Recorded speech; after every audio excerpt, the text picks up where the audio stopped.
Kerri Kelly, thank you for being here. Thanks, Ben. I'm happy to be here. Okay, so I was super stoked to go join your book launch party for American Detox. Yeah.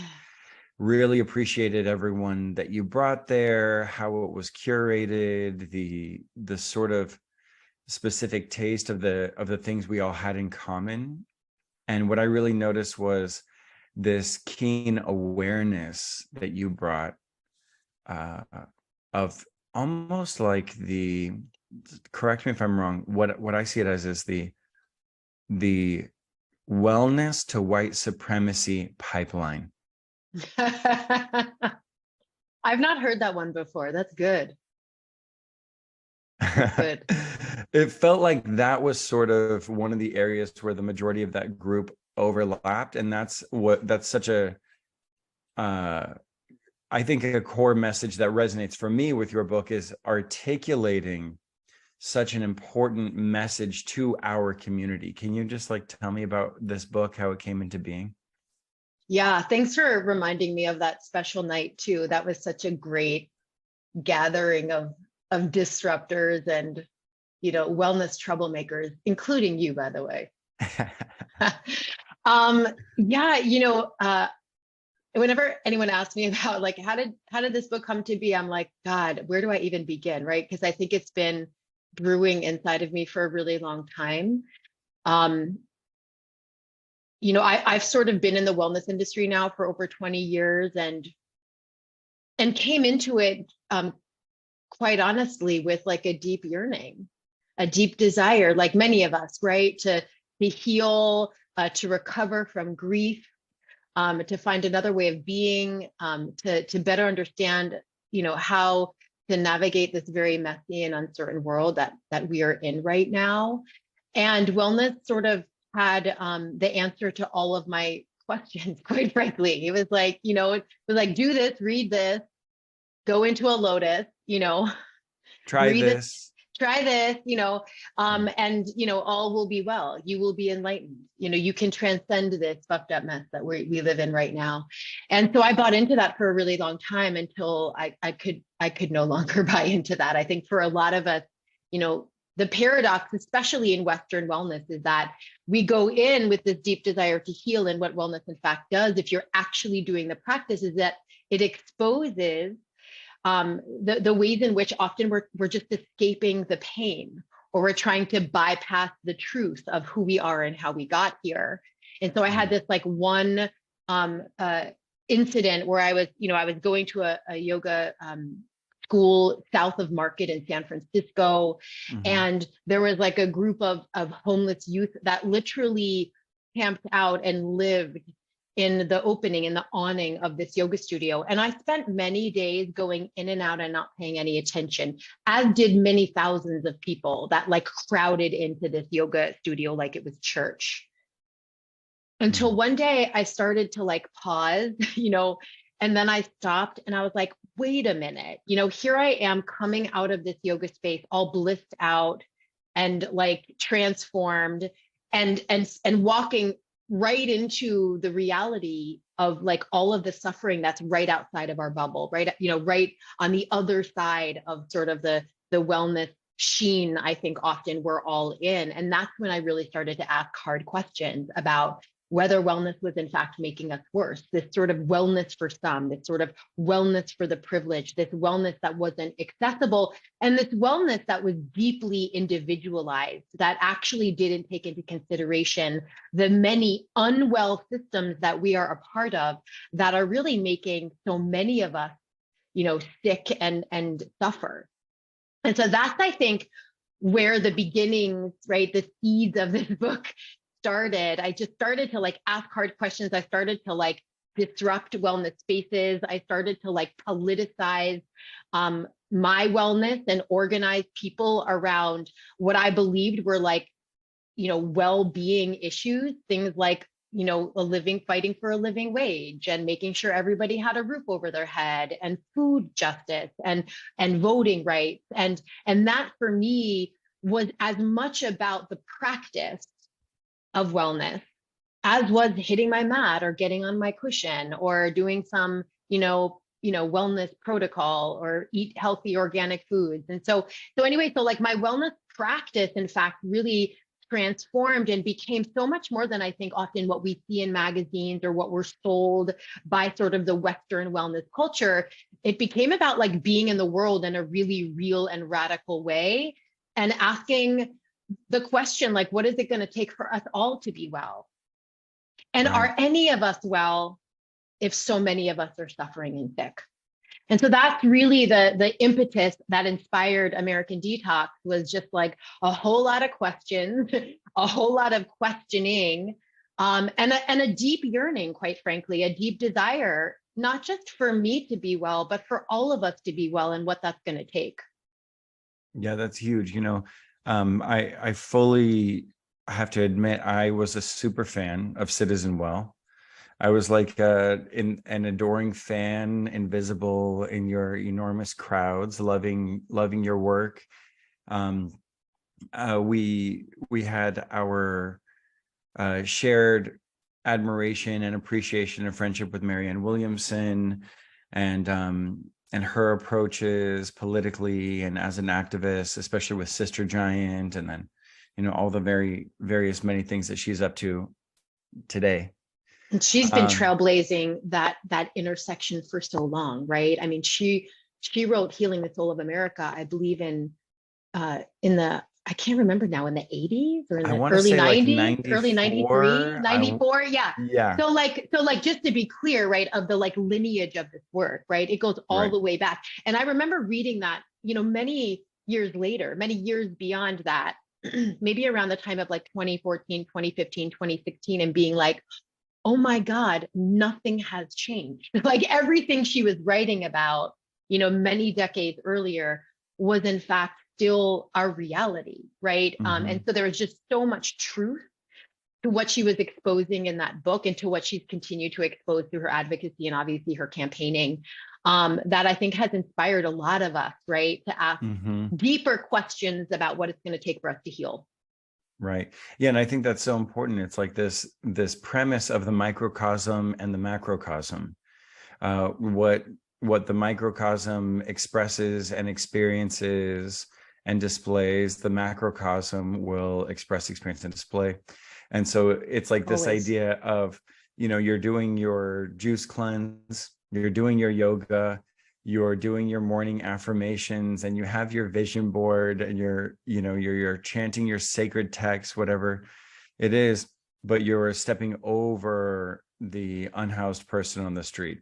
You're not aware of what's happening in your own neighborhood. You don't have any kind of general awareness of the resources for the unhoused people in your community.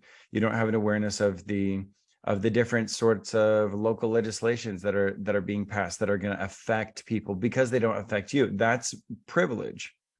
And when you're talking about wellness, you're a step beyond survival. So you think about you look at Maslow's hierarchy of needs, you look at the chakra system, you can't get to wellness, you can't get to even that concept until you graduate from beyond survival. Yeah. And so you automatically inherit a vibration of survivability. Your likelihood to survive is greatly enhanced because of the different privilege factors that you were uniquely born into. That's right. And so then once there becomes that awareness, it's like, wow, okay, I actually have to do something. I think that's where the most beautiful thing happens, because that immediate realization is where those disruptions start to happen. And what do you remember the most of? You remember what disrupted. Absolutely. So there's a couple like interesting things in what you're saying. One is that, when you're thinking about Maslow's hierarchy, like one of the questions that you have to ask, right, is like, do I have what I need? Right. And which also begs the question, does everyone have what they need to like be enlightened and for self-actualization, right? Which was originally the top of Maslow's hierarchy. But toward the end of his life, he actually changed that. He realized, especially inspired by the efforts of Gandhi and the civil rights movement, that in fact, there was a level above self-actualization, above this sort of single pursuit, right, of enlightenment and becoming your best self, living your best life, that he called transcendence. And transcendence was the acknowledgement that we are all a part of something bigger than ourselves. And we have a responsibility to engage, right, in the actualization of the collective, right? And I just think that fact, which is so unknown, right, to so many psychologists that reference Maslow's hierarchy, that in fact Maslow realized later in life that it was actually that what we are here for, that the highest level of spiritual achievement is in fact collective care and mutuality. And I just like that, to me, when I learned that, I was like, of course, right? Like, and for me, the spiritual practice led me to that, right? When I did the work and the meditation, that's what I believe lifted the veil so that I could see the homeless youth that were like, that were unhoused, right? That didn't have enough to eat, that didn't have a job, right? That didn't have their basic human needs, as a part of like who I was, and as a part of my own personal well-being. And so a lot of that really shaped so much of who I've become as like a political activist, but also as someone who's really trying to reframe how we understand well-being and wellness as something that's like mutual. You know, it's like once we have reached a level collectively that we reach right now, there's a level that we have reached collectively where we are our own worst enemy, meaning we're not facing an active animal threat. All of the major threats that we are facing are either man-made or manageable, or could be better managed. Even chronic illness and disease that we don't have cures for, our ability to treat those conditions, prevent those conditions, is highly under embodied. Okay, so we're at a point where we have a lot, we have the ability to do a lot, we have the ability to communicate a lot, and our awareness of certain things is like supernaturally holographic compared to previous generations. Totally. And so we're at an accelerated rate, which means we've elevated beyond something collectively, especially post-pandemic. It's like, wow, for a second there, we were in, right now there's pockets of chaos, pockets of heightened experience, but the collective trauma is reduced. The collective active trauma is reduced then as compared to the height of the pandemic, right? And all of the different regulations that went into place that changed the way people were experiencing their daily lives. So now that we're out of that, there's literally almost like this mental or psychological or spiritual graduation almost that's taking place, similar to that evolution in thought that Maslow himself went through, which is so interesting that you explain that, because in my first book, Practical Meditation for Beginners, I mentioned that. Yeah. And then in my fourth book, Modern Spirituality, I actually have his new hierarchy of needs next to the chakra system. And I parallel, which he learned, by the way, from indigenous folk, right? The lineage of that analysis, right, actually came from what he learned from being with indigenous folk. Yeah, exactly. It's deep indigenous knowledge, you know. I love that you're saying that. You know, it's like this. If you want to find what the most universally applicable knowledge is, ask an indigenous person, totally. Ask an indigenous community. That's something that I think that you also honor very well, is that there's in this hierarchy of needs, there's a reality of the lineage to how those needs have been met over generations, and there's like a collective karma to the sources of privilege. And I think that that's something that you address head on in American Detox, where the individual is asked to look at themselves and look at their own lives. And that's what I think the detox part is. What are some of the ways that you recommend that, and what has your experience been with that part of it? Yeah, so I think there's a couple parts of this, right? So the way that I understand or orient around this idea of detox is recognizing first that we are all situated inside of a toxic culture. And we have inherited a very wounded history. If you read, if we're able to actually continue to educate people about the history of how we got here, what you will know is that it's a fraught history filled with a ton of violence and separation and supremacy and scarcity thinking, right? And so it's no wonder that we are in fact here. It also comes with, by the way, a history of resistance, right? So with the history of oppression is also a history of resistance, which is also why we're here with civil rights and all of the breakthroughs and radical reformations that we've had. But I do think that some of the reckoning that especially those of us with privilege, those of us with more proximity to like the access and maybe the luxuries that you're naming, right, that are especially afforded to us in cultures of wellness, if you will, or in urban cultures or in wealthier cultures. The reckoning that I think some of us have to take on is that, we're not only are we situated inside of these systems, but there is no escape. And this is one of the big myths, I think, of wellness and sort of like spirituality gone sideways, is this promise that you can transcend. Right? If you just meditate enough, or you go to an ashram, or if you clean up your diet, this idea of purity, but there is no purity. We're already compromised. We were born compromised, right? We were born into this culture. We were born with this, history. We were born into systems and structures that were already at work, right? Before we even took our first breath.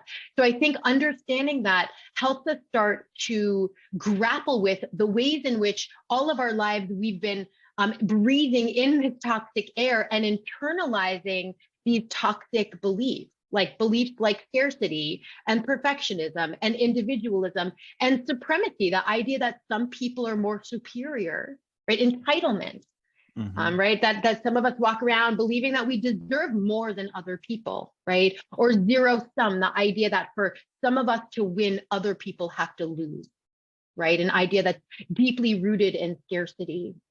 And so it forces us to start to like ask hard questions about like, what do I believe, right? How am I moving through the world, and where did I learn that, right? How was I trained to believe that, right? Because I think a lot of, some of what you're naming is like about willful ignorance, like how some of us sort of just like choose not to see what's happening in the world, or not to engage, or not to acknowledge. And some of it is by design, right? Like I think systems of power are trying to distract us or overwhelm us with disinformation, or pit us against one another, right? So that we blame each other instead of actually recognizing who in fact is in control, right, of a lot of our systems and our dominant cultures.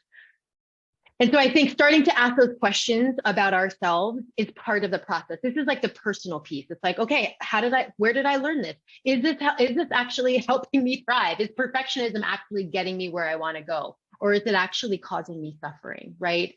Is this idea of individualism and go it alone actually moving me forward? Or is it just actually making me more isolated, more lonely, and more sick? And so part of, I think it is an internal, recognition and examination, and then a detox, right? Like, what does it look like for us to excavate some of those old beliefs and old patterns and old stories so that we can start to live into new ones? And the idea that we're breathing in air from the outside thus compels us to ask questions about what's happening in the external. Right? What are the systems, right, that are upholding these beliefs, right? What is the culture that trained me into this mindset, right? What is the politics that's holding people back from their well-being and from their thriving, right? Or that's keeping us divided and separate, right? Or that's controlling the vehicles of information, right, that create algorithms so that we only see certain pieces of information, right? Or that we're deprived of real education and real truths. I'm thinking, in fact, about book bans, right? That we're seeing happen around the country. And so this work for me in my own practice has been both deeply personal and deeply political. It can't be one or the other. And I think in in activist spaces, often we see like just the political, and in like spiritual spaces, we just see the individual. And I think what many of us are waking up to, you're included, is that the personal is political. And we actually have to be deeply committed to excavating, and detoxifying ourselves of these patterns and these beliefs, because none of us are immune, right? All of us are breathing in this air in different and disproportionate ways. And we also have to be actively committed to disrupting the spaces that we're in, right? To deconstructing and dismantling the structures that have held up this hierarchy of bodies for so long, this idea that some people get to be well and some people don't. And also like start to imagine new ways of being, new ways of thriving, right? New systems and practices of care, right? And mutuality, and making sure that no one's left behind, and making sure that people have not just their basic needs, but like maybe their specific and unique needs, right? So that they can be in the world in a really powerful way, in a really whole and authentic way. And so anyway, so much of my, my own practice has been at times just personal and at times just political. And I think as I get older, I'm learning to integrate this practice as one, right? This is like one practice, and it's both inner and outer, it's personal, it's political, it's individual, it's collective, it's me, it's you. It's all of the above, right? At the same time. I love that so much. It's like, sorry, or did you? Well, I was just going to say, because it just made me think about what you're up to. And like, to me, the role of spiritual practice and some of the wellness practices as they were intended is so that we can build a capacity to hold the complexity of what we're being called to do in this particular moment, right? To hold the courage to actually face the many accelerating crises that are coming at us, like fast and furiously, right? To navigate the uncertainty of like, we don't really know what's happening right now. We're in like a completely different now, right? This is a new normal. It is a new moment. Many of us are really struggling to like get our feet on the ground and figure out how to recalibrate to this new existence, right? When like, one pandemic is maybe waning and another is emerging, right? When you've got like wars abroad and wars at home, right? When you've got, political breakthroughs and political corruption, like, shoring up and doubling down. And so I just think that so much of the spiritual practice is the way that we are able to like live into to live into our full existence, and to be ready, right, for this moment, to be ready to respond in a way that's really skillful and regulated. Yeah, I love that. And it reminds me of in Vajrayana Buddhism, we hear the idea of the diamond mind. And there's like this concept of being able to refine and purify the mind in such a way that it becomes enlightened like a diamond. And so the diamond, I think of multiple facets, the way a diamond is cut, which is a whole other political conversation. Like, we've been able to lab create these diamonds for so long. Oh yeah. But the fact that people die getting them makes them more special. Yeah. So there are huge unconscious ideas in collective operating that literally need to full on die out, like an entirely new ways of like engaging with the self and other has to be reborn. And the way that you're describing it is reminding me of that diamond mind consciousness, where it's personal and it's political, seemingly opposing things actually create a facet, a crystalline structure to who you are. There's an integrity that comes into play. We have a dissociative personality as a society, where in one moment we're going to be really, really kind and compassionate and generous. And then in another moment, we're going to be harsh and unkind and unloving and cruel. And in one moment, we're going to really, really care. And in another moment, we're going to completely dismiss something. So the practice, tricky. Yeah, I mean, it's a huge, huge, intense practice.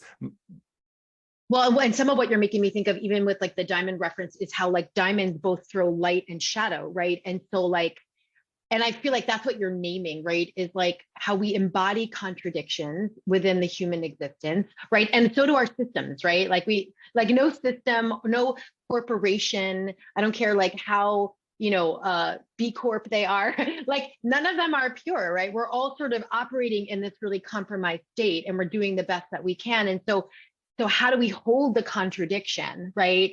That by leaning into the shadow, right? There's gold, right? Pixie Lighthorse just wrote this great book called Gold Mining the Shadow, which I love, right? Which implies that the more that you dig in and expose the shadow, the more opportunity there is to learn and to grow and to discover new possibility, new pathways, new creativity, right? New solutions. And so like, and it makes me also think about, like you were talking about the breaking down of things, right? Like so much of what we're seeing right now is like the collapsing of systems. And I think that's terrifying for people who have only known how to exist in these systems. Like what happens, what exists beyond these systems, right? And yet, to your point, these systems are expired. They have expired. They are already compromised. They're like, they're like being propped up by like eroding beams, and so I think there is a need for us to tear down a lot of these systems that have been propping us up for a really long time. Many of us privileged that have been benefiting, privileged people on the backs of those, who are more marginalized. And so I think, you're making me think also about like, what is the embodiment of how we face the collapse, and also like make room for the like emergent at the same time, right? How do we prepare ourselves for collapsing systems? How do we make sure that like we're taking care of each other, right? And not just some of us, or not just like, scrambling to escape for ourselves or hoard what we need to self-preserve, And so I just think like a lot of the themes that you're naming are like existential ones that like we need to like talk about, like how are we gonna navigate this, y'all? What is the practice of like how we face a collapsing world, right? A collapsing old world and an emerging new one. How are we going to do that together? Yeah, and I love the personal and collective / political approach that you take, because it will always be on the hearts of individual human beings. No matter how much we farm out to AI, no matter how much we say, oh, that's a system, and therefore we don't see systems as sentient. Systems are upheld by individual people. Individual people are the ones who press the buttons, who pull the levers, who pull the triggers. Individual human beings every step of the way. And so there's something about anyone, wherever you are, in like waking up and having like a fully present moment awareness to like the layers of the way you are impacting your environment right now, because there are executives and assistants and managers, and there are people with all different dimensions of influence. And I think that's what I hear when you say disrupt. Of course, there are the more obvious ways of disruption where we will do a demonstration outside of an establishment that has crossed a boundary and isn't willing to take accountability. There are those kinds of disruptions, but then there's also the disruption of simply saying the truth in the room, simply being in that room and saying the truth thing. I think that you do that a lot. I feel like I have a lot to learn.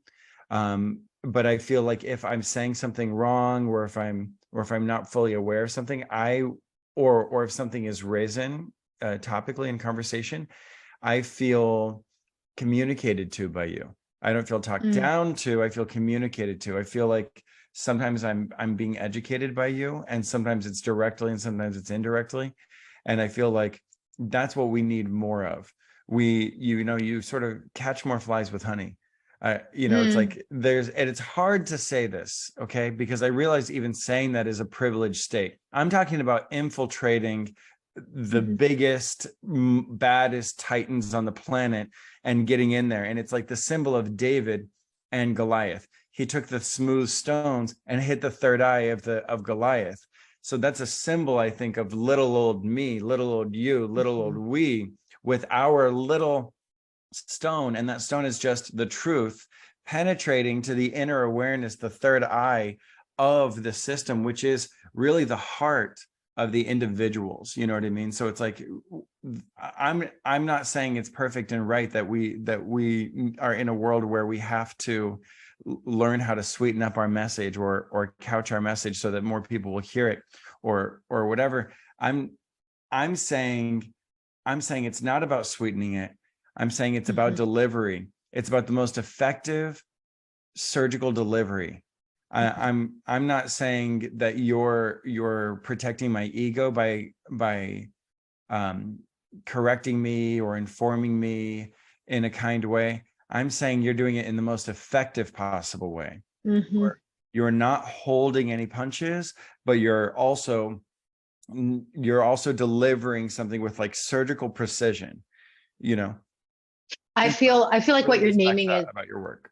I really appreciate that, because that's not always the case for me. And I think I've also like learned, I've said, you know, like I've been in some spaces where like I've definitely said the thing and no one could look me in the eye for the rest of the time. Like that's happened to me so many times. I was reflecting on this yesterday. I've also lost a lot of people in my life for saying the thing. Like I've risked a lot. And I think that's, and I'm okay with that, right? Like I actually think that's okay, but I've had to grieve that, right? But for me, you know, speaking the truth or disrupting harm is more important, right? According to my values, than protecting other people's comfort or letting harm continue, right? And to me, it's all like risk assessment, you know, strategic. You're like, where am I? Am I the right person to speak up in this moment? I'm never the only person in the room. And I remember I did this in a space once where I said the thing and I really challenged the way things were happening. I was in a sort of like one of those like social entrepreneurial spaces. It was right after Trump got elected. And it was a space that was being facilitated by all white men. About 100 people were there. It was a very curated community of like thought leaders. I'm doing air quotes for people who are listening. And I sat and I listened, and towards the end of the day, you know, I really questioned whether the people in the room were the right people to imagine new solutions, because we weren't the most impacted people. And if actually there were people missing from the conversation who could bring a much needed and necessary perspective. So I say this and, you know, like all of a sudden I'm like, oh, I said the unpopular. Okay. I'm never getting invited back to this group ever again. And I remember like it ended and there was a cocktail hour or reception, and, you know, I could see that nobody was looking me in the eye. And slowly but surely, about like 4 different women came up to me and quietly said, thank you. Thank you for saying that. And so, yes, I never got invited back. I'm not in that community anymore, but I will never forget that for the people in the room that felt silenced, that didn't feel like they had a voice in their own destiny, we're grateful that like that disruption happened. And I was like, that's enough for me. So anyway, so everything is a calculation, right? And, you know, the thing I'll say about what you were saying around the way, like the how you disrupt or the how you intervene, is that I have learned the hard way that shame just does not work. I'm an organizer at heart. Shame does not move people. You know, we see this on social media all the time, people shaming each other left and right. And you know what? Like it might scare the daylights out of someone for a hot second, but it will not transform them. It will not move them in the direction. So I learned that it's only traumatizing. It traumatizes someone, and in a state of like that shock and that attack and that trauma state where you're like, when someone's really being hosed down on social media, like targeted by, you know, large quantities of accounts, it's like you almost go into shock. There's like a trauma response. If you want a change, if you like really are a person who wants a change out of someone, shame and attacking like that is literally not going to physiologically put that person in a state to even be able to receive what you're communicating. And I don't know if that's most people's goal, right? So like, I think often it's to like, sometimes it's just to stop a thing. And sometimes it's, you know, sometimes it's to get popularity and more likes. I mean, there's a lot of reasons. I'm a big fan of like Me Too. So like, I think there's a role of cancel culture in a system that doesn't hold people accountable, like Right. absolutely positively. I write about that in my Agreed. book. Yeah. I'm like Agreed. all for that. Right. And I think as an organizer, what I have learned is that if you want to bring people along, right, if you want to organize collective power, if you want to bring people into higher states of consciousness and deeper states of engagement, you can't shame them. Now, I do believe in guilt because shame says you right. are a bad person. You are bad. Yeah. Guilt is you did something wrong. Right. And you know what? You can redeem yourself. You can repair. You can take accountability. You can do something different. But You can those learn are the all lesson. You can necessary. grow. Everything you just Completely. said would be necessary. All those Totally. things you just listed off, you can do all these things. Guess what? That's your to-do list now. That's right. It's not you can do this later. Yeah. It's now that's your to-do list. Yeah. Your to-do list now is to learn. There's a pathway, right? Out from guilt. And whereas shame to me is dehumanizing. And I feel like if we're in the project, right? Of like reclaiming our humanity as like a whole people, we just can't be in a practice of dehumanizing ever. And so I have to watch that. I have my own like shame process with myself.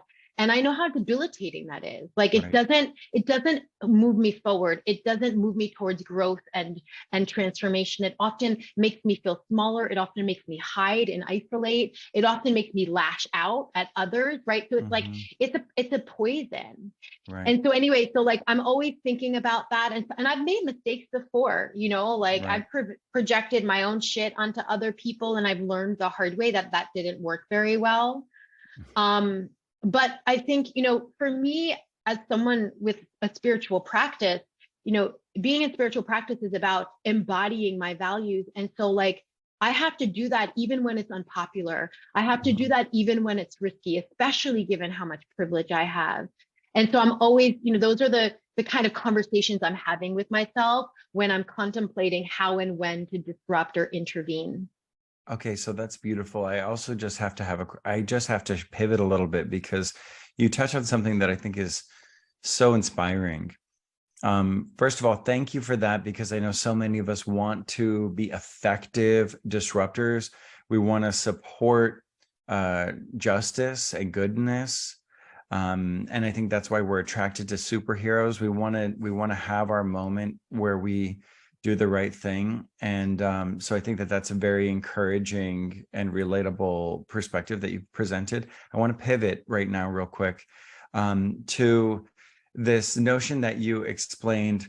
You went over something so quickly, and you said boom, boom, boom, boom, boom. Mm-hmm. And I just want to like freeze time and flesh those out for a second, because for me, I know that I have gotten it wrong more often than I've gotten it right.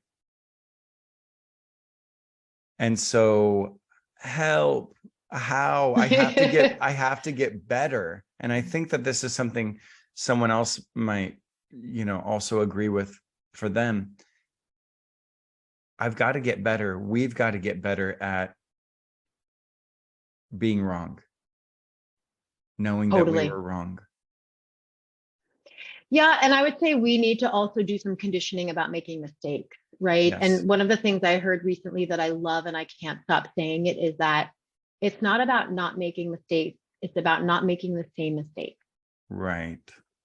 Mm-hmm. Right. It's about making new mistakes, right? That's when you know you're growing. And so, and purity culture says, don't do it unless it's perfect. It's why a lot of white allies are often like, I'm not going to speak until I know exactly what to say, or I'm not going to, you know, you see people, you know, tiptoeing around and, or are you talking about me personally? Are you talking about me? I'm talking about me always, to be clear. You know, and I'll just say, when you were saying that I'm good at intervening, or like often I'm good at it because I've already done the thing.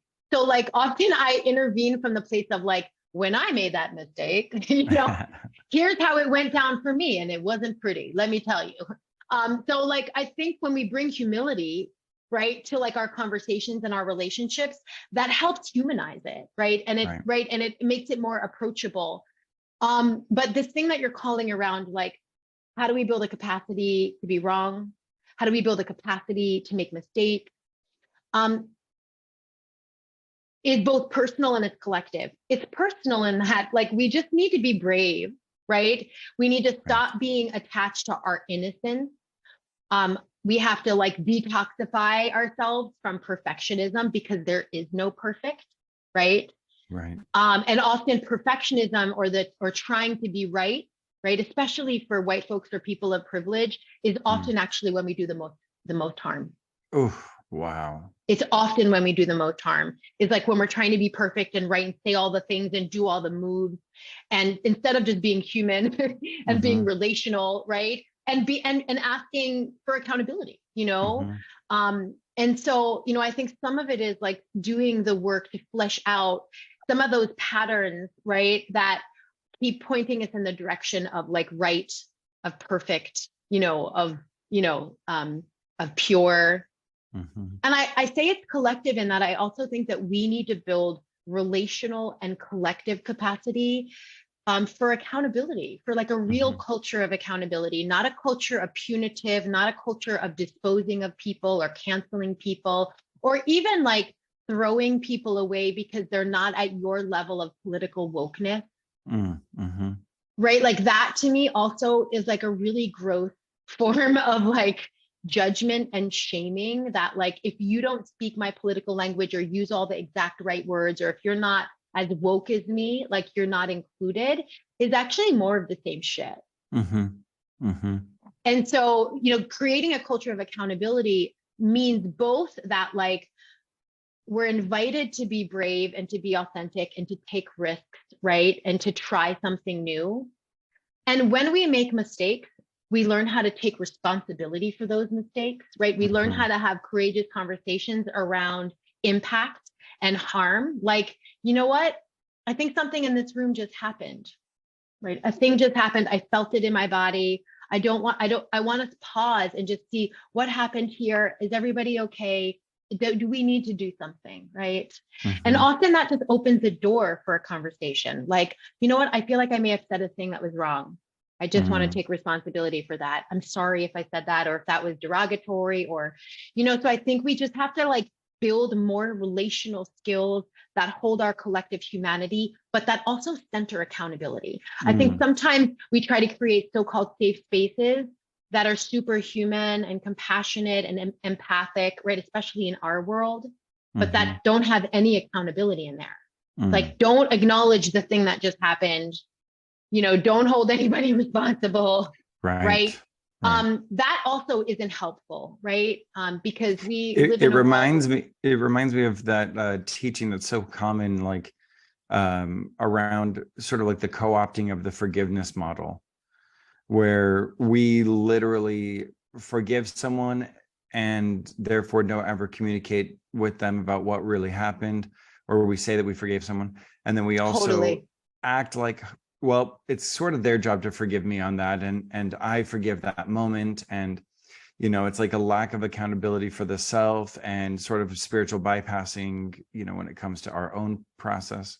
It's totally out of integrity, right? We're like, I'd rather ignore what just happened to me than, lean into the discomfort of having to have an awkward conversation with someone and acknowledge what happened. Now, what always results is resentment.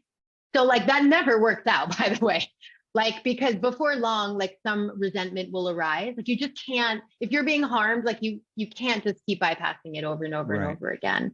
Right. And so that's just going to create a new problem, which is worse. And so like, how do we just build capacity? How do we like create the like muscle conditioning that allows us to be like, hold up, what you just said offended me.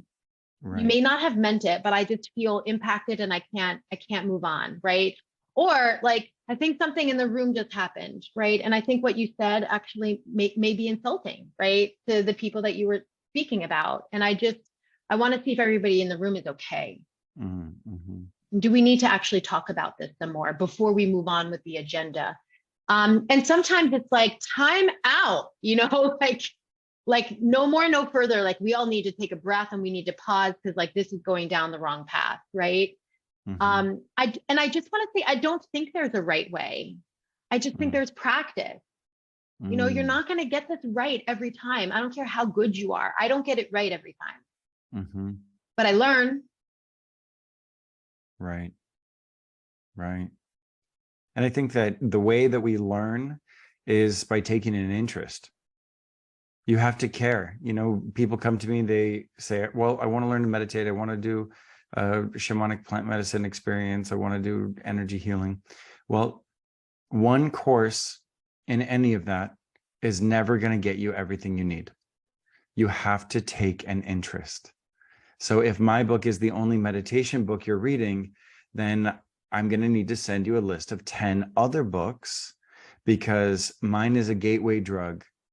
Mhm. You need to take a real interest. Totally. I mean, you see that all over my book. I was like, because I Right. knew that, I wrote my book for people who were like just coming into the conversation, right? Not for Right. people who were like already like doing civil disobedience outside of corporations, but for people who are like, something doesn't feel right here, but I don't know what it is, right? I wrote it for the me that was 20 years ago, right? Mm-hmm. And um and in the book, over and over and over again, I'm like, I'm not the first to have said this. If you would like to read more about, this, that, and the other thing, like read this book, learn from this person, go back and take a course, and so on and so forth. Okay, we're back, and check it out. If you're watching this on video, you may notice we're wearing different outfits. and if you're listening, maybe we sound like a little bit different. That's because we had a technical glitch, and we are finishing up this half the next day. And here Yeah. we are. Part two. Part two. So here we go. Still cute, different outfit, Yeah, exactly. I new feel like content. I feel like a little cuter even, I I feel like kind of do too. yeah, that's what I was saying. I feel like we're both we both got Leveling like up. this, the part two upgrade. Yes. Okay, so check it out. We had just been talking about accountability, taking accountability, what that process is really like. Are there any steps or exercises that you have in American Detox that could support us in something like that? I mean, there's a bunch of different tools and resources I provide, both in like, how do we practice accountability? I call it practicing accountability, because I Yes. think it's messy, and we don't always know if it's going to work or not. So I think it's like a thing we live into. And I Right. also have some tools around how to create the conditions where accountability and repair and courageous conversation and mistake making, based on what we just talked about, might be possible. So I'll start with that, which is, Wow. I just have yeah, to say, wow, those two angles that you're talking about, like yeah. those have to hit for me just for a second. Like, give me a second. Okay. That was that was the practicing accountability on the level of, the individual, as well as the level of the conditions that we create in the environments where we're engaging with each other, creating the conditions where accountability can even Be have its life possible, cycle. Yeah. potentially. Mhm. Yeah. And I think this goes back to the inner and the outer, and the individual and the collective, right? So we're always toggling between those two things at the same time. The conditions piece is something I'm super passionate about, because I think, when we acknowledge that the conditions rarely exist for us to even know how to navigate accountability, or to feel like it feels maybe safe enough for us to take a risk, or to say a thing, or to tell the truth, then that inspires us to actually start to be the co-creators of like a new counterculture, right? Like, how are we creating containers that can hold our very human experience, which is inherently diverse and conflicting and dynamic and ever changing. And so, to me, tending to the soil, if you will, of like how we play together, right, in shared space, feels as important as building the muscle or the skill of like, how do I be accountable? How do I practice accountability? And, I think some of the ingredients of how we kind of create or co-create the recipe of culture or containers, or creating the conditions for, are things like being super transparent about the assumptions, right, and the agendas that we often bring to different spaces, and how we're shaped right? To have different prejudices and biases and to bring stereotypes that we may or may not be conscious of to the table. And so always being in curiosity about that as like a shared practice, and also having agreements, right? With everyone in the space around who do we want to be together? Right? What do we want to practice that might be different than the default pattern or the way in which we've been socialized to interact or to defend ourselves or to individualize ourselves or to blame and shame. And so agreements serve as just like an invitation for people to do something different, which feels super radical. And it also feels really intentional. It's like, it's a reminder to pay attention to how we're being together and to notice when you default or when you get triggered or when you go back to an old and limiting, sometimes harmful pattern, so that you can recalibrate and come back into a new way of being. So those are some of, and then of course, if you have agreements around accountability or around boundaries or around access, like all of these really different dimensions of how we be and how we show up and whether or not we feel like we can be our whole, most authentic, most revolutionary selves, right? So to me, creating the conditions is an inquiry into that. How do we create a space? How do we create the conditions where people can show up and be themselves unapologetically? So to me, that's part one. And that's an always forever practice, right? And then part two is, how do we build a practice around accountability? And, I was just actually writing this morning because I'm writing a chapter for an anthology around, I had this acronym called ACT, which is easy to remember. But the A in ACT is, and a lot of people have written amazing things about this. I want to say Mia Mingus has this great article called The 4 Parts of an Apology that I've learned. So there's an incredible discourse right now around accountability, and especially by folks who are in the survivor community and community safety, and abolitionists who are like, we cannot move forward if we're only going to replicate the punitive systems that we've inherited. So I just want to give a shout out to the folks in the communities that I've learned from that have been practicing and imagining into new ways of doing accountability and being in accountability. And one of the things I've learned from that community, I'll just share, is that we have to think about accountability differently. So accountability isn't like you did something wrong or I did something wrong or you get thrown out of the community. Accountability is actually how we come into community with one another. Because what accountability acknowledges is that that our words and our actions really matter. And so in fact, when we hold one another accountable, or when we invite accountability within ourselves or each other, what we're doing is we're regarding each other. And I just think about, go ahead. Well, what you're saying is our words and our actions matter. And therefore, why do they matter? Because feelings and experiences and perspectives matter. Totally. So this other person who I just offended, I have to recognize that my words and my actions matter, because how that person experienced them matters. Totally. And this is why impact is more important than intention. Right? Often we hear, but that wasn't, I stepped on your foot, I didn't mean it. That's not the point. The point is someone was impacted, right? And if we're treating one another, humanly, right? If we care about each other, we're going to care regardless of our intention.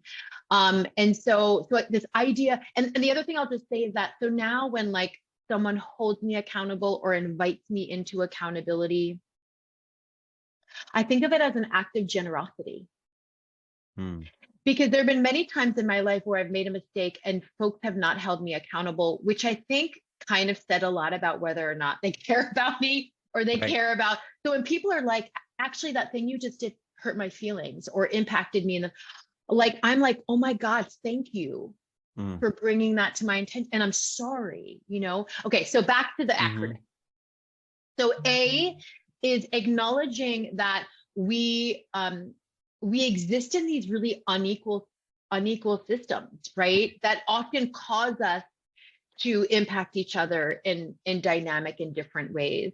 So I think like acknowledging that, and then acknowledging our location, our place in these very dynamic patterns and systems that are always playing out in shared space, right? That are shaped, right, by the systems, the broader systems that we're a part of, is the first thing, right? First, we have to expose how power is at work and what's happening in the room, right? And have an understanding of how we're situated inside of that. And then the second thing I think is to, so the C is to sort of, is to challenge. I would even say like critically challenge, like our own belief system or what may have informed that, right? To be really curious, that's another C, about like, where did I learn that and why did I do that? Or what was the impetus behind that, right? And then the T is really about transformation. It's about doing something different, right? And one of the things I learned from Mia Mingus is you can have the perfect apology, but if you don't do the last part of the apology, right? So you can like acknowledge that you did something wrong. You can say, I'm sorry. You can try and move towards repair with another person. But if you don't do the fourth part, which is change your behavior, then the first three things don't matter. Right? They're kind of irrelevant. And so anyway, so ACT is like, for me, is really helpful as a practice, right? Of like constantly acknowledging what's happening, what's playing out in a space, or what might have happened, right? If impact happened or harm happened, and then challenging myself, being critical about the ways in which I may have contributed to that, or I might be responsible, or I might be a bystander. Often there's lots of bystanders, right? In a room where harm happens. It's rarely about two people, right? It's rarely about the perpetrator and the survivor. And then that last C is really important, which is like, okay, how do we practice doing something different? How do we unlearn the behaviors we've been socialized in, right? That often, pit us against one another, or inspire us to defend, right? Or deny, or self-preserve over taking care of the collective or the relationship, right? Right. So that part is really important because I think it pushes us to keep going and to be in a practice of like trying to do something different. And it kind of goes back to what you were saying about like doing wrong things or making mistakes. Transformation isn't about getting it perfectly right the first time. It's about practice and practice and practice and practice, and make a mistake, 2 steps forward, 1 step back, and just being in a constant cycle of self-reflection and choosing to do something different. Yeah. Okay. So A is acknowledge. Yes. C, I got a few C's here. Okay. But it's challenge. Challenge is the main one, but it's to critically and curiously, compassionately, yeah, and creatively, yeah. There's a lot of C's here, a lot of really good C's. Challenge to creatively, curiously, compassionately, and critically challenge that which we have just acknowledged. Yep. And how we've been shaped, and right, like what's happening on the inside, what beliefs or behaviors we might hold or embody. And then to finally really transform, really embody that change that's in potential when you really challenge what you're seeing. And and that's a journey, right? The T is like, I commit to the journey of, so much of what I've been exploring since American Detox. It's funny because I named the book to be like cheeky. I was like, oh, I'm gonna play off our all-American obsession with detox, right? And how we turn to these, intermittent fasting and green juices and, yoga fads. And not that there's anything wrong with those things, right? But I think the way in which we consume them, or we desperately try to escape into them as if, they're the panacea for all of our suffering, is ridiculous. And so I was kind of cheeky about how I was framing the book, but by the end of it, I actually got really curious about this idea of detox, because so much of like my own journey of critical self-reflection, I tell a lot of stories in the book, not stories about how I'm a good ally, but stories about how I've gotten it wrong and fallen on my face over and over and over again. And, one of the things I I came out of also this, have more stories like that than oh my when God. when I did it correctly. Well, and I think as people who write books and who, have podcasts and who are influencers, right? People follow us. I think it's really important to model with humility that like we're not getting it right most of the time, right? But Right. we're in a process of trying to be better. And that felt really important for me, especially as like a person with so much privilege Hmm. to write about that aspect. That felt more accessible for people. Hmm. Like, look, I also did this and I survived. And you know what? I'm learning and I'm growing and I'm doing better. Hmm. Um, but one of the things that I thought was fascinating coming out of the book is that I was like, I've been doing this work for a really long time. Right.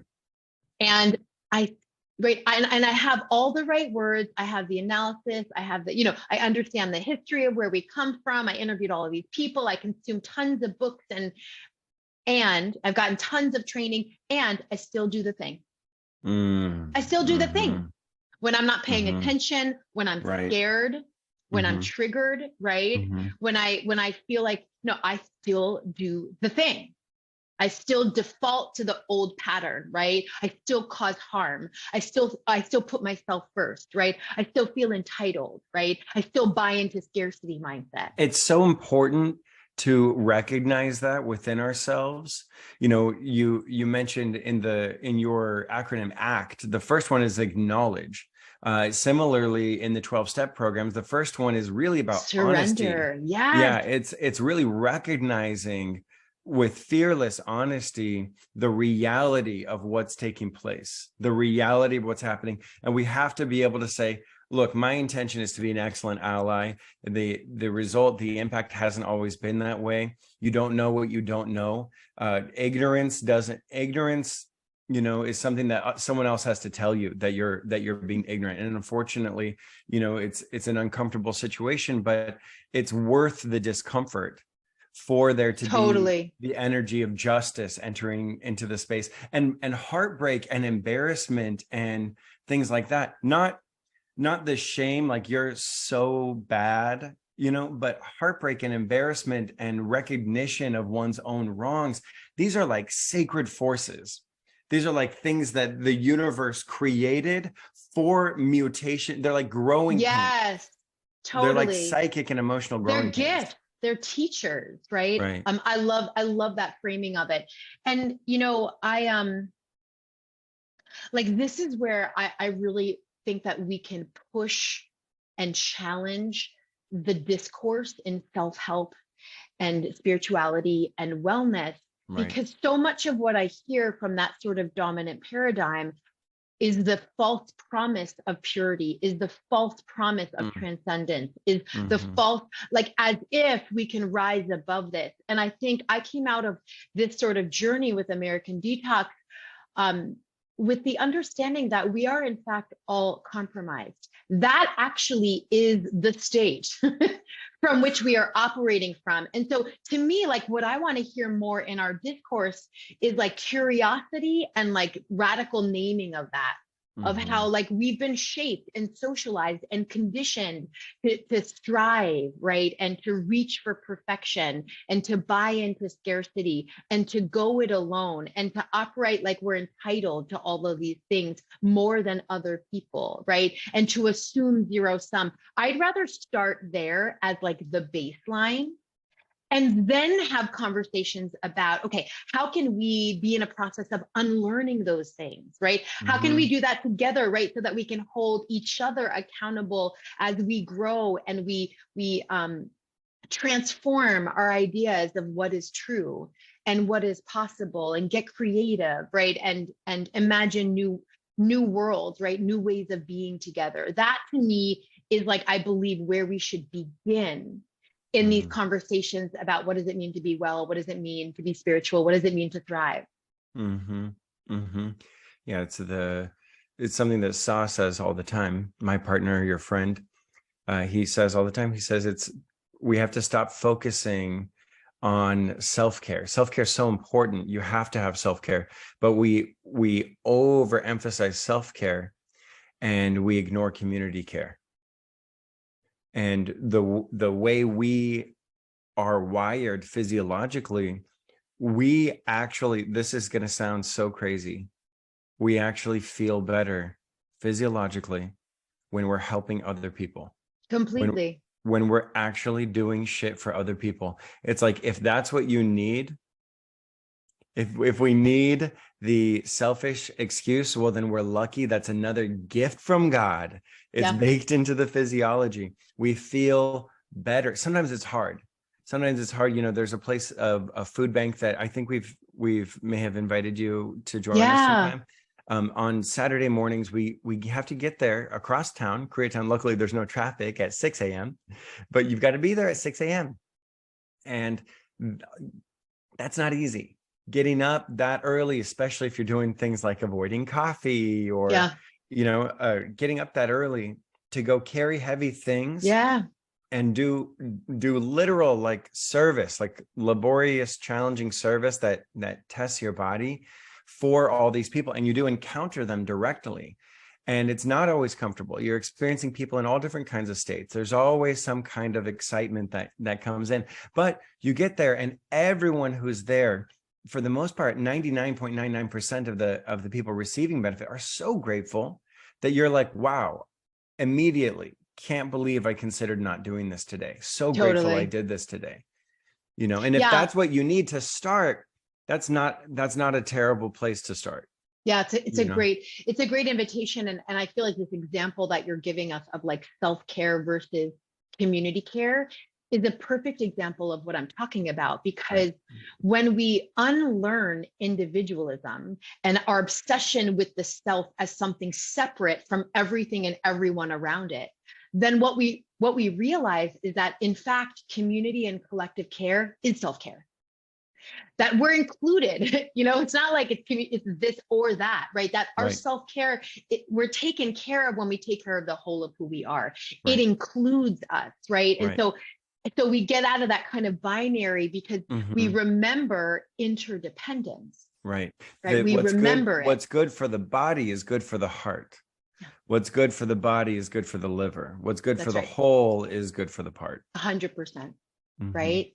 And dominant culture has challenged us and inspired us to forget that, like, very fundamental truth on so many levels, right? This idea that we're separate from nature, or that we can conquer nature, or that we should extract from nature, or this idea that we're separate or supreme, right, from one another, right? That has fueled some of the worst isms and legacies, right, in you know, the last couple hundreds of years. And so to me, like, that's the A part, right? It's like, how do we become radically aware of what's happening, and of where and who we come from, how we got here, right? What dynamics and ideologies are at work in the dominant, you know, so that we can actually like be like, yeah, no. This requires an enormous amount of bravery and humility. You have to be so brave to challenge even the unconscious levels of your own worldview and everything that you've ever, you know, loved and been conditioned into. And so it's like bravery, because look, you're literally on your own.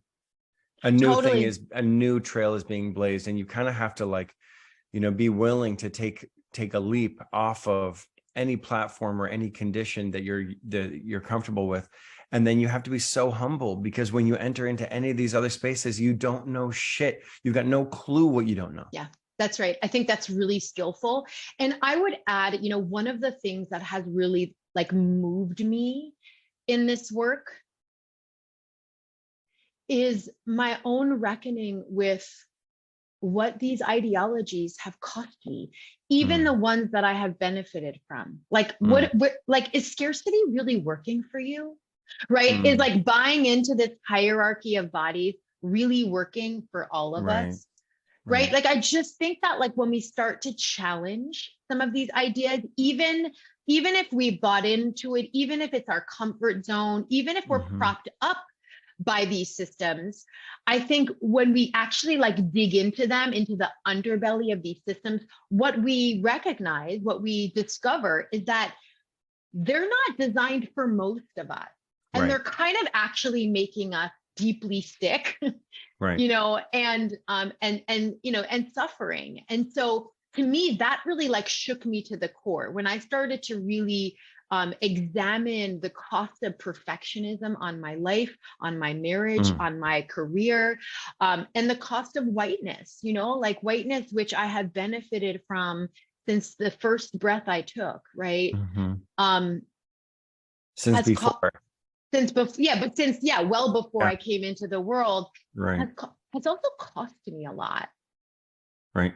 Cost me my humanity. It's cost me my ancestry. It's cost me my medicine. It's cost me, connection with people. It's cost me relationship, right? It's cost me heartache because it threatens and targets many, many people that I love. It's not making me feel any fucking safer. So I just like that piece too of like when we actually start to like poke at some of these things, I think what it reveals is that they're actually really toxic, systems that are holding most of us back. And so why should we comply? Yeah, there's a couple of really interesting things about that. One of them is, I think I mentioned this to you in the book that I'm writing right now. There's something, a sort of a chart called the matrix of contextual privilege. And you sort of calculate what it almost looks like an astrological chart.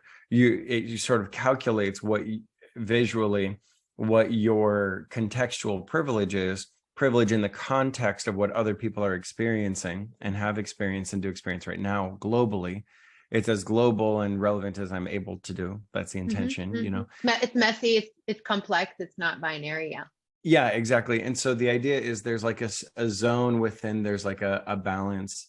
And at the negative end of the spectrum, there's active disenfranchisement, poverty, abject abuse, and then at the other end is extraordinary privilege. So there's sort of like an inner and outer, and the thing is, we have to realize like privilege has so many layers to it, and when we do have a reflection, you don't need a calculation in a book to take a second and say like, okay, so I'm cisgender, I'm white, or I'm homosexual, or I'm heterosexual. Even within like the sexuality spectrum, there's a hierarchy. A white cisgender male who's gay is sort of like who's bisexual. A white cisgender male who's bisexual is like the top most privileged within the LGBTQ spectrum, within that community, And I have heard people say to me, oh, well, you're queer, so you get a pass at this, and this. Right. And it's like, well, that's not how it is.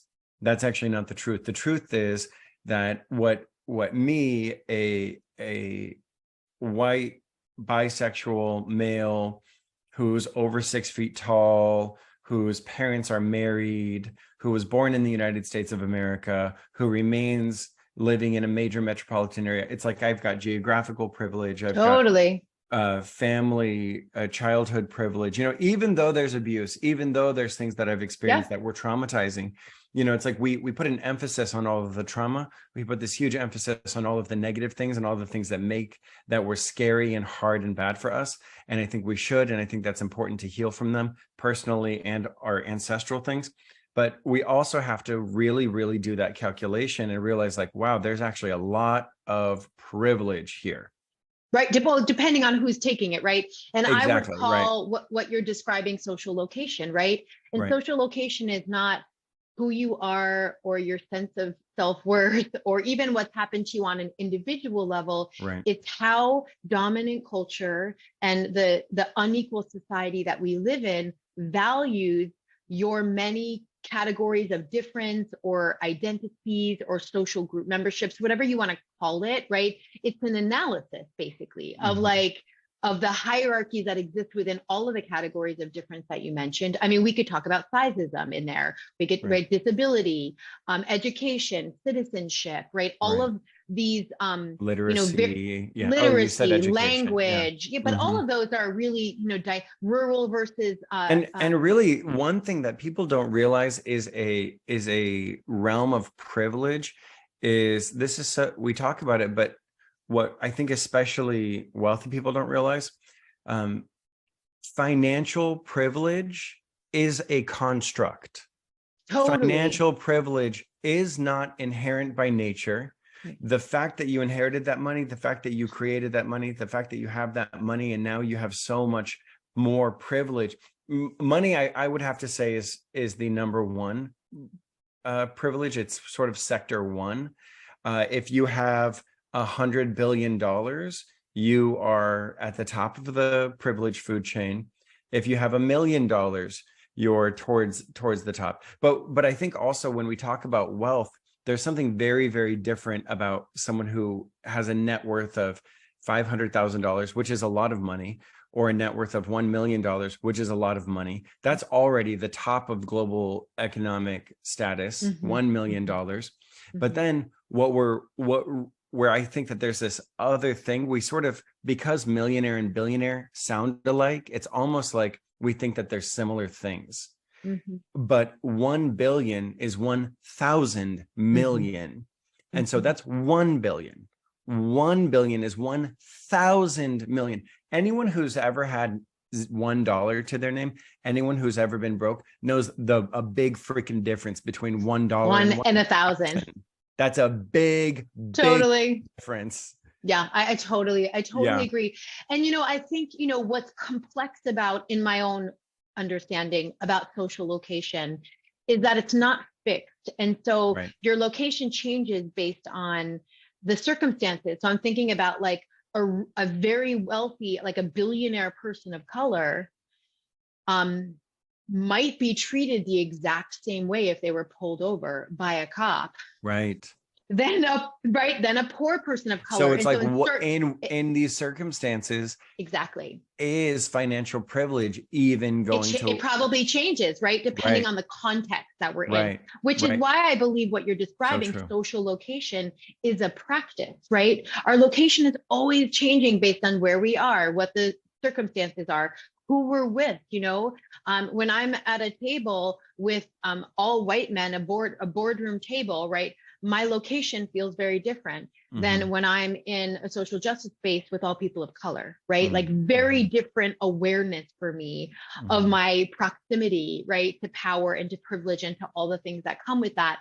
And the other thing I'll just add to kind of what you're saying that I have learned and has felt really important as we all start to examine our different sites of privilege and oppression along that spectrum that you described, is that you can't reckon with privilege without reckoning with oppression, because privilege doesn't exist without oppression. They're like intrinsically tied. And so whenever folks are sort of unpacking their privilege backpack or whatever that exercise is, I'm always like, yeah, and what is the cost of that? Like, on whose back is your advantage, right? Your unearned advantages. And I just think that that's important, because sometimes I think folks want to uncouple those things so that they don't feel the shame and the guilt of like their complicity or their contribution to oppression. And it's like, you can't not, like, one is only possible, right? Privilege is only possible because of oppression. And so to me, like, it's a reckoning with both of those things at the same time. It's why people of privilege have a particular responsibility to challenge systems of oppression, right? To disrupt, to take risks, right? To interrupt any kind of system or dynamic of oppression. And so that's become a real big part of my practice, because I started to see folks like thinking about privilege in like a very like privileged, box of like, I'm over here in my privileged box, reckoning with my privilege. And I'm like, no, you need to actually move into like the oppression space and start to reckon also with what your privilege is costing other people. Right. And how it's impacting other people, because those two things are so deeply intertwined. And so anyway, you're asking huge questions, right? And I think, it goes back to what you were saying about discomfort, which is like, if you're a yes to like being in the world in a really well way, in a really real way, really honest way, and if you're really committed to collective well-being, to like everyone having what they need to be well and to thrive on their terms, you're going to need to ask some really hard questions of yourself and of the systems and the structures that we are a part of. And that is going to bring up a lot of discomfort for you. And so how do you respond to the discomfort that's arising in your body? Do you listen to it as a teacher? Do you like welcome it as like an indication that either something is wrong, right? Or something is out of balance, or something is shifting, right? Or some need is being called for? Or will you deny it, suppress it, push it, bypass it, overwhelm it with breath work, or, some kind of, ridiculous, weird type of, wellness protocol? Or will you feel like the full brunt of what it is to be human in this particular moment, of what it is to be situated in these dynamic systems of oppression? And to me, and this is similar to what you're saying about serving at, the food bank, I've never felt more human, more alive, more connected, more relational, more like in the world than I have through this work. So I just want to, I want to say that to people who are like, I don't want to get into the muck. It feels complicated. It feels messy. I don't want to be uncomfortable. It's going to like disrupt my my wellness sheen. I want to say like, there's actually more. Right. If you lean into this, there is more. There's more aliveness. There's more feeling. There's more potential. There's more creativity. There's more like relational, capacity. There's more human capacity for all of us. There's more for our future, right? If we can actually start to like confront these really big things that have been and are in the way of all of our well-being and thriving. And so I just remind people of that. This is not about giving something up as much as it's about, there's actually more when we all engage in the project and in the practice of justice. Right. Wow, this is incredible. Kerri Kelli, I feel like I need to do like a master class with you. Can we do a master class or something? Can we do it together? I love that idea. Yeah, I would love to do that. Okay, so you guys heard it. This has been recorded. She's said yes to something, so stay tuned. Yes.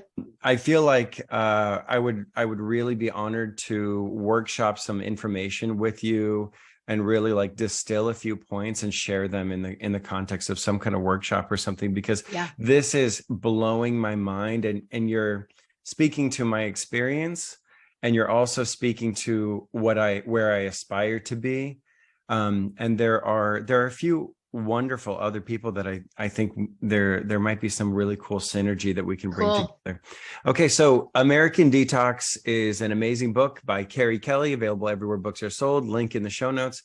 Kerri, do you have anything else you've got coming up, or anywhere we can the thing that I'm really excited about that I'm doing right now is connected to exactly what you were just saying, which is, one of the great joys of putting this book out into the world is that I've gotten to is that I've gotten to workshop it in community. Like I've dropped into a bunch of book clubs. I've talked at a bunch of universities. I've like done a lot of work in community around it, really from my own like exploration and practice of like, what does it mean to unlearn, and what is it going to take for us to heal?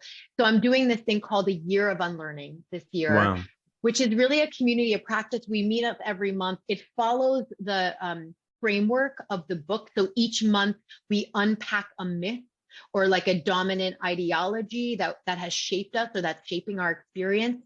And we just, in like a community setting, we workshop it, we process it, we do breakouts, we ask hard questions, we do embodied work. And for me, it's just a way to just further live into this inquiry of like, what does it mean to detox? What does it mean to unlearn?